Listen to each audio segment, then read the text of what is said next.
17 सितंबर 2024 वक्त दोपहर के करीब 3:30 बजे, जगह लेबनान के अलग अलग शहर और सीरिया के कुछ इलाके। दो देशों में सीरियल धमाके शुरू हो गए।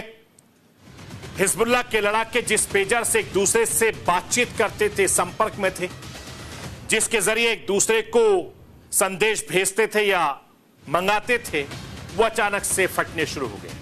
किसी के जेब में रखे पेजर फट गया, तो किसी के बैग में पेजर फट गया, कहीं टेबल पर रखा पेजर फट गया, तो कहीं कार में रखा पेजर फट गया। और घर से लेकर बाजार और सड़क से तक बहुत बड़ी तबाही मची है। तस्वीरें भी मैं आपको दिखा रहा हूं।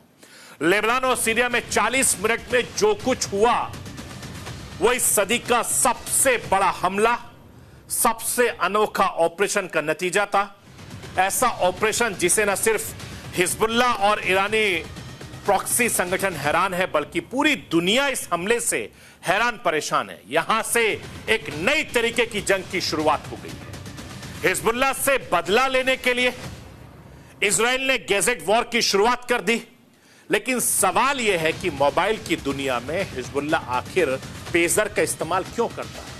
अब वो पहले समझ लीजिए कि हिजबुल्लाह ने हजारों पेजर का ऑर्डर क्यों दिया था, इसके पीछे मकसद क्या था, मैं राष्ट्र की आवाज के जरिए आपको बताना चाहता हूं। हिजबुल्लाह चीफ ने अपने लोगों को मोबाइल से दूर रहने को कहा। हिजबुल्लाह चीफ ने कहा था कि मोबाइल फोन विदेशी एजेंट है।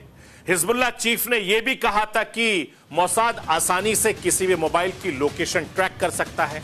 और बीते दिनों मोबाइल रखने वाले हिजबुल्लाह के कई कमांडर मारे गए थे। तब हिजबुल्लाह लड़ाकों ने मोबाइल छोड़कर पेजर तकनीकी का शिफ्ट कर दिया गया था, जिसके बाद हिजबुल्लाह की तरफ से बड़े पैमाने पर पेजर का ऑर्डर दिया गया था। हिजबुल्लाह ने ताइवान की गोल्ड अपोलो कंपनी को 5000 पेजर का ऑर्डर दिया था। इजरायली एजेंसियां पेजर के बड़े पैमाने पर ऑर्डर की वजह से चौकन्नी हुई।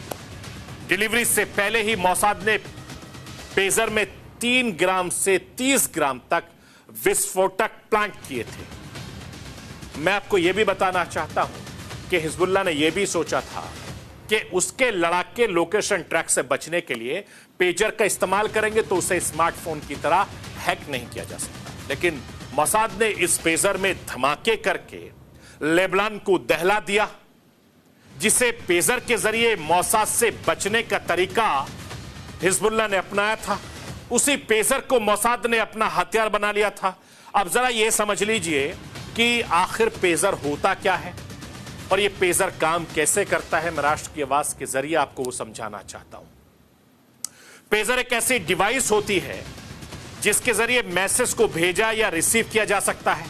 पेजर एक छोटा सा स्क्रीन होता है, उसकी स्क्रीन पर यह टेक्स्ट आता है, जैसे कि मोबाइल घंटी बजती है और फिर पता चलता है कि किसी का फोन आ रहा हो। वैसे पेजर पर अब जब भी कोई मैसेज आता है तो उसके साथ बीप की आवाज आती है और बीप की आवाज सुनकर यह पता चलता है कि नया मैसेज आया है। इसीलिए बहुत से लोग पेजर को बीप भी कहते हैं। यानी इस पेजर का सबसे बड़ा फायदा यह है कि रेडियो रिसीवर होने की वजह से पेजर का लोकेशन पता किया नहीं जा सकता। यानी हिजबुल्लाह ने जिस लोकेशन के डर से पेजर का इस्तेमाल करना शुरू किया था, वही पेजर उसके लिए काल बन गया।